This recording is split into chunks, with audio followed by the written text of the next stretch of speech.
Preview.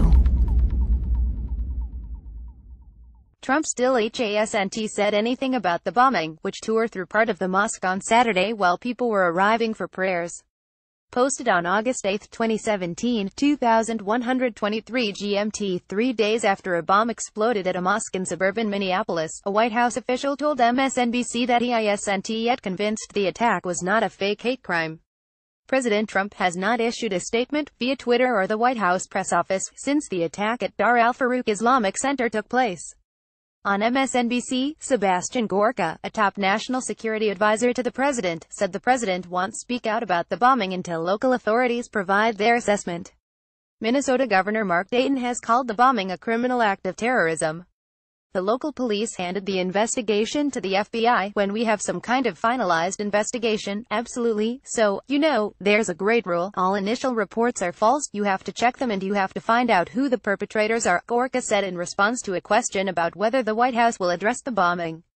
We've had a series of crimes committed, alleged hate crimes, by right-wing individuals in the last 6 months that turned out to actually have been propagated by the left, he said. So let's wait and see and allow local authorities to provide their assessment. And then the White House will make its comments. Asked why the president responded to the London terrorist attack in June immediately but has not addressed the bombing in Minnesota, Gorka said there have been fake hate crimes, and so the White House is not responding to the attack. The question of who does it is a question.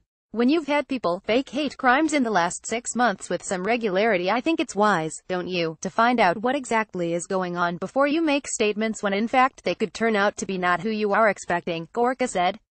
Local Muslim leaders were astounded by Gorka's comments, given the president's track record of reacting immediately and emphatically to attacks in other parts of the world, calling them terrorism, sometimes even if local authorities are not confirming at the time that they are related to terrorism. I find this comment outrageous and offensive. Waiting for an investigation to be complete has not been something Trump has done when the perpetrators have been Muslim. This hypocrisy must be called out. What prevents the president from expressing sympathy for members of the house of worship that was attacked? Asad Zaman, director of the Muslim American Society of Minnesota, told BuzzFeed News. Trump has responded immediately to a certain kind of attack, those that reinforce anti-Islamic rhetoric. The wait-and-see approach appears to be reserved for attacks on Muslims. In February, hours after a man shouted Allahu Akbar and attacked soldiers, injuring one at the Louvre Museum in Paris, Trump tweeted that a new radical Islamic terrorist has just attacked in Louvre Museum in Paris.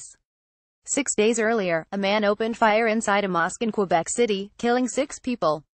While he had tweeted about Paris, Trump remained silent on the Quebec attack. The administration's only mention of the shooting came when then Press Secretary Sean Spicer told reporters, "It's a terrible reminder of why we must remain vigilant and why the president is taking steps to be proactive rather than reactive when it comes to our nation's safety and security, using the attack to justify the president's executive order banning travelers from several Muslim-majority countries." In May, a white supremacist killed 2 people and injured 1 after they stepped in to defend 2 women he was verbally abusing with anti-Muslim slurs on a train in Portland.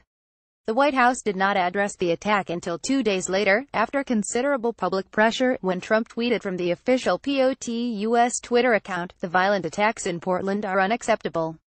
In June, the day after a gunman set fire to a casino and killed at least 36 people in the Philippines, Trump labeled the incident an example of what is going on throughout the world with terror. "We are closely monitoring the situation and I will continue to give updates. Anything happens during this period of time," he said. "But it's really pretty sad what is going on throughout the world with terror.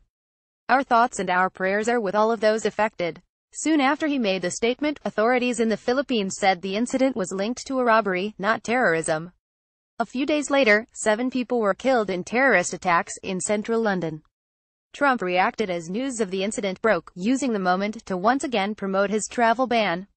"We need the travel ban as an extra level of safety," he wrote. A few weeks after the first London attack, a man attacked mosque-goers in the UK capital's Finsbury Park neighbourhood, killing 1 man. Trump was silent both on social media and through the White House press office.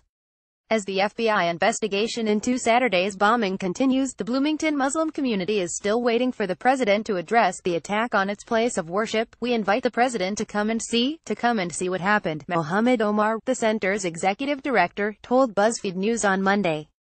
The White House did not immediately respond to a request for comment. Got a confidential tip submitted here.